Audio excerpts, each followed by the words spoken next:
Hello everyone, and welcome back to my channel. In this video, I'm going to be doing a review on a new festival to Florida called Electronic Railroad Strange Desert. Like I said, this festival is called Electronic Railroad Strange Desert.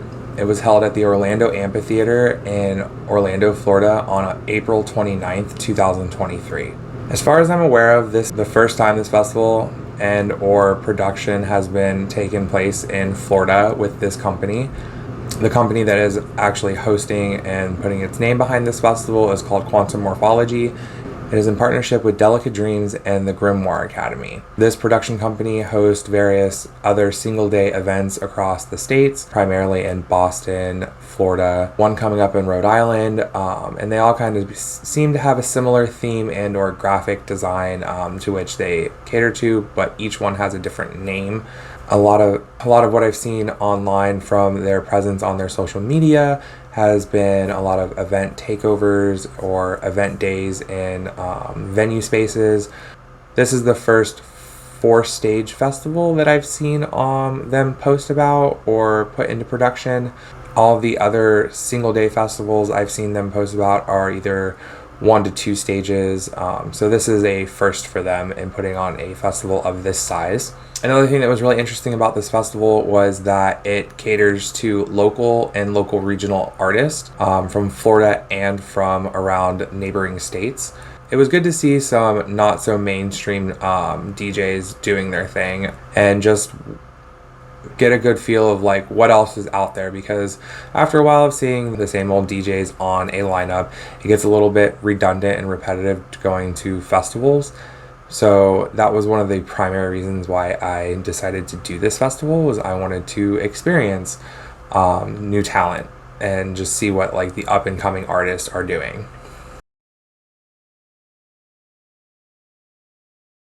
All right, so the cost of the tickets was actually pretty cheap. I got mine on pre-sale when they like first went on sale.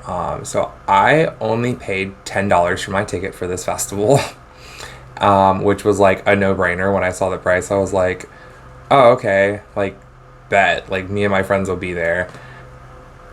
They did not do anything above general admission, and I checked on, I want to say about 4 to 5 days before the festival actually took place.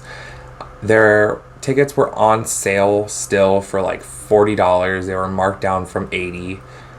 There was no GA Plus and there was no VIP for this event either. Parking on site costs $20 per vehicle. So if you were taking more than one vehicle with your friends, just be aware that if they do this in the next time in the future at the same location, that you will get charged $20 per vehicle. So try to carpool if you can. Parking is on site in the fields surrounding the amphitheater, and it is a secure parking lot. They do have people monitoring the parking lots to make sure that no one's stuff is getting broken into. So that was another thing that made me feel safe about being there. Also, this is not my first time going to this venue space. I've been there for 3 other music festivals because I live in Florida. So I feel pretty safe going here. So the map was slightly different than what was shown online for the festival. Not by much, but there was no indication of where things actually were other than the stages. No indication of where like restrooms were at, vendors, what type of vendors there were, none of that. Like you would see on like a typical festival map. So this spot was moved more towards the walls of the hill, more toward the Blue Mountain Ridge stage. This is the vendors alley. They had all kinds of things for people to browse from tarot card readings to local artists, and even STI and HIV related testing van, which to me was a first for seeing at a festival, but to each their own. I mean, if you are feeling froggy and you wanted to go, maybe get tested while you're there, it was a thing. This spot was more of the food area on the map, with the house stage next to the stairs that led up to the main stage. So all of this over on this side was food and drinks. So there was a good assortment of food and drinks at this festival. They did have chicken fingers and french fries, but they also had a good assortment of other things. Salads and ice cream sandwiches, pizza, Mexican food, Asian food, a couple different types of hamburger places that were a little bit cheaper in price. I think they were just like plain hamburgers and such, nothing really on them. They had a couple different like fruit vendors and drinks and stuff. As far as alcohol goes, there were plenty of places to get drinks from around the venue, including inside the Outlaw stage. They had alcohol vendors inside there, so you didn't have to leave that stage. I did not purchase anything other than beer while I was there. One, because I was driving, and two, I had to film stuff, so I didn't want to get too wasted while I was out in Orlando. I think I paid about $11 per Bud Light that I had, and a couple times I got soda because I wanted something different to drink when it was cooler in the night, and it was about $3 a can, which was something else I never seen a festival do, is hand people physical canned drinks. And so I can't account for any of the liquor drink experiences, but if you did have any experiences drinking alcohol there, please let me know in the comments on prices and such, and if you think that they were comparable to other festivals. There was no med tent on site from what I saw, which at first was a little concerning, but then as I was moving around the venue, I saw plenty of just firefighters walking around, a couple police officers, and lots of staff. There was just lots of staff present everywhere.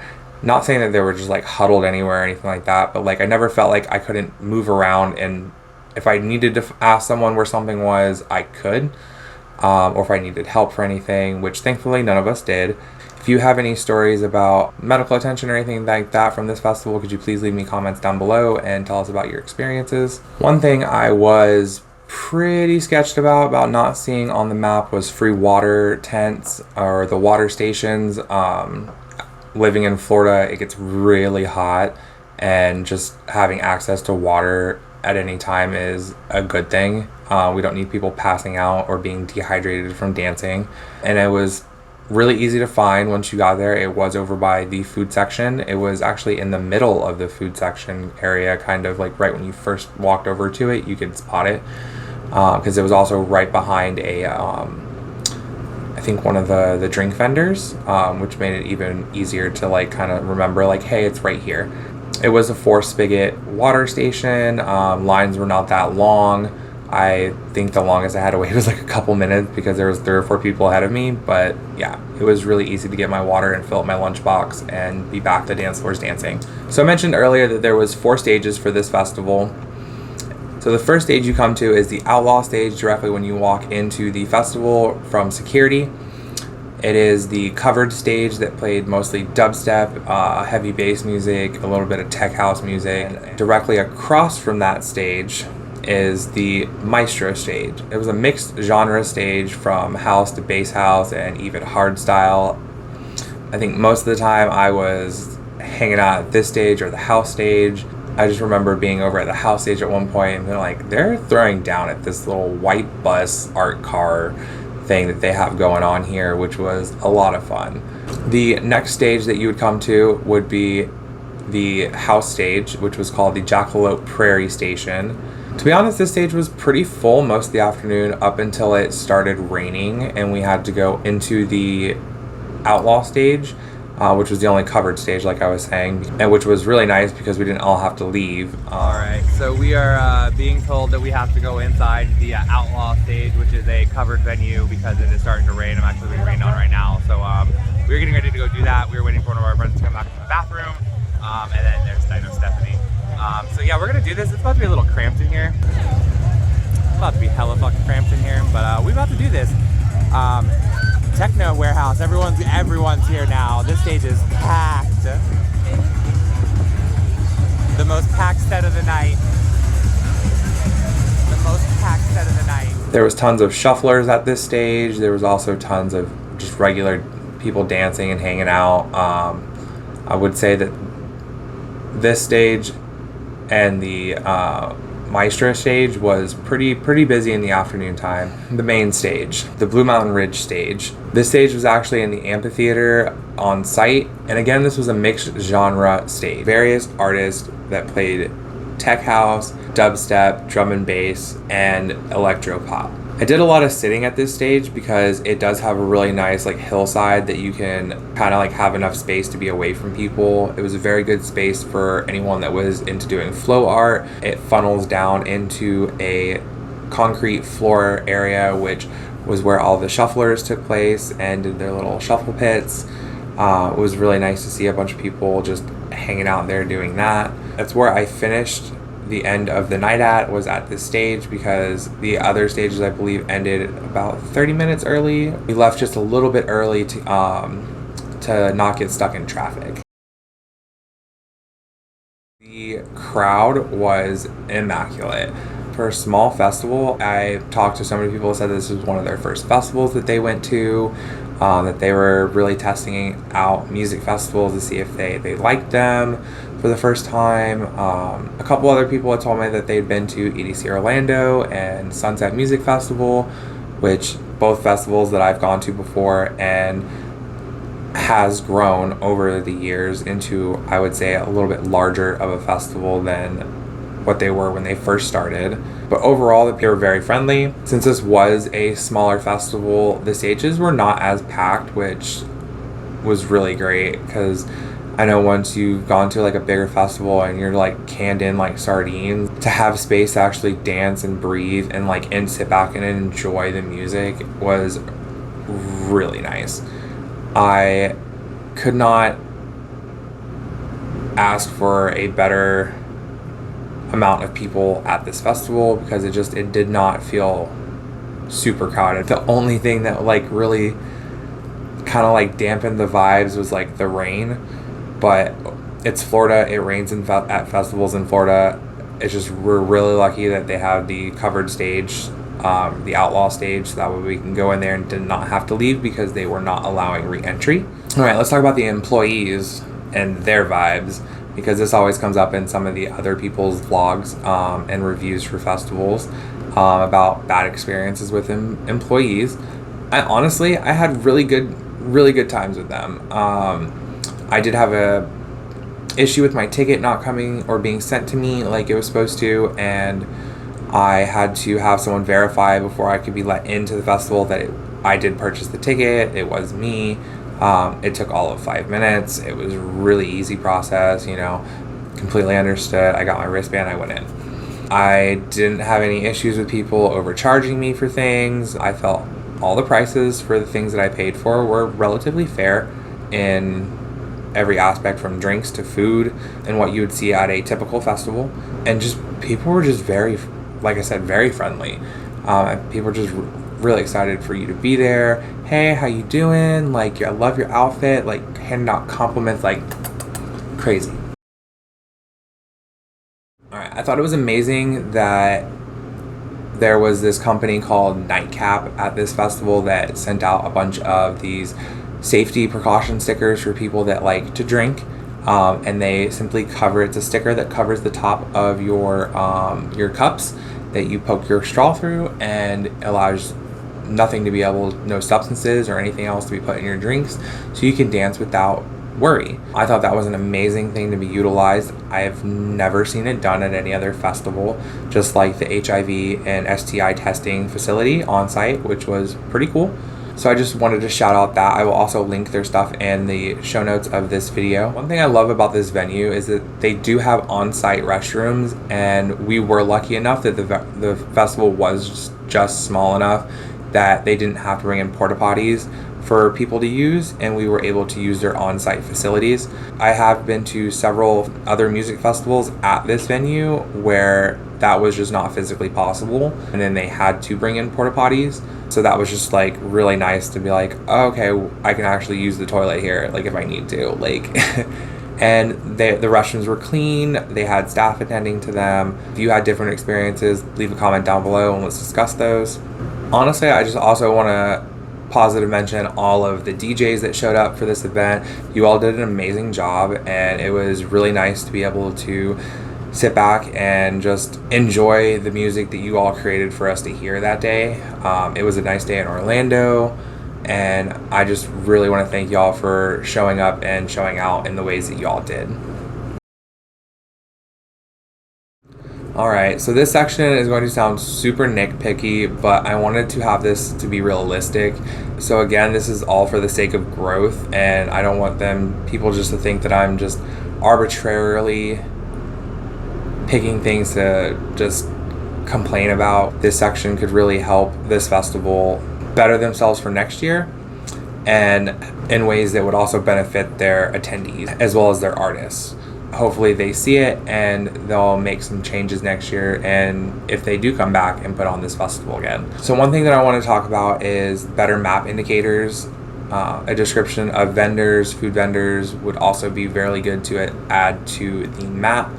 All of this just to make sure that the attendees know more about where things are located at and where they can go if there are an issue. As far as the food vendors goes, it just helps people understand like what food is present in case someone has a dietary restriction or needs to decide if they need to eat beforehand, because they cannot eat food at your festival. I know not all festivals do that. Most festivals nowadays try to make sure that they tell you beforehand what people are going to be selling food with inside their so just something to think about. Another thing I want to talk about is the house stage, slash lack thereof of a stage. I really felt that they did them dirty for the house stage.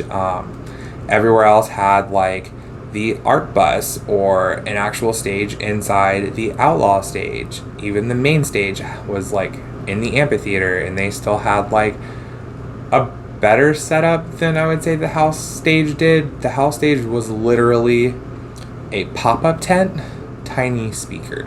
It was a little disappointing. Now, the artists worked with what they had and they did an amazing job on that stage, but it's just like seeing what everyone else got and seeing what they got just really did them no justice. So I would like to see an improvement on that next year, and hopefully they do. It felt really last minute and really rushed put together for that stage, and I'm not sure if that was the case or not. I'm not saying, that is what happened, but that's just what it felt like, because even like the logos and like the sponsorships that were on that stage, I don't think matched up with the people that originally I think were sponsoring that stage or something. Correct me if I'm wrong in the comments, but I think that might be the case. I could be wrong. Lastly, I just want to talk about better lighting and lasers at the main stage.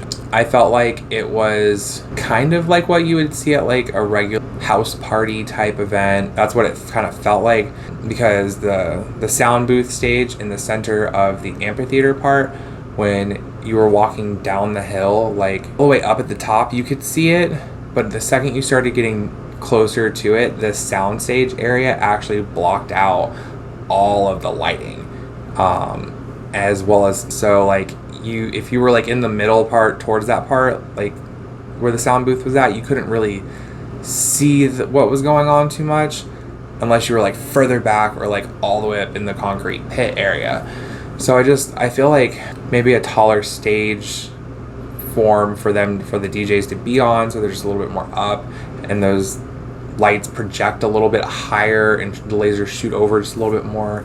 Something, I don't know, maybe like I said, it sounds like I'm being super nitpicky at this point, but I don't know, it was a weird area for us to, like, we were sitting off to the side just that way we'd had a good area, because we didn't want to be standing up in the center for a minute. So we were sitting and we had a great view of that area, but like I know I walked up the hill at one point and was just like trying to look at different viewpoints to get a perspective for people, and that's just one of the things I noticed. So just main stage is supposed to be like this grand stage, like, you're supposed to have all this high energy here, and while the artist did bring the energy, it just the lack thereof of the other things that bring into that energy kind of dwindled it just a little bit. Still loved everything that they did though. I would absolutely return to this festival next year just to see if they do any of these improvements or make any of these changes that I've talked about. Also to give the people at home, you guys, an accurate description of like what the second year was like if this festival does take place again. Price point to the vibes, I would say this festival really checked off a lot of like the markers for me of what a good festival is. I didn't feel like I got price gouged for prices that I spent on things. Vendors were not taking advantage of me. People were not rude. I really wasn't having to worry about people trying to steal my stuff. I still brought my lunchbox stuff to protect myself anyways, because that's just festival standards. But yeah, I would say overall this festival was really great, and I cannot wait to go back in 2024. Thank you for taking the time to watch this video. If you haven't already, go ahead and like and subscribe. Make sure you turn on the bell notifications so that way you get notified when new videos go live on my channel. Thank you.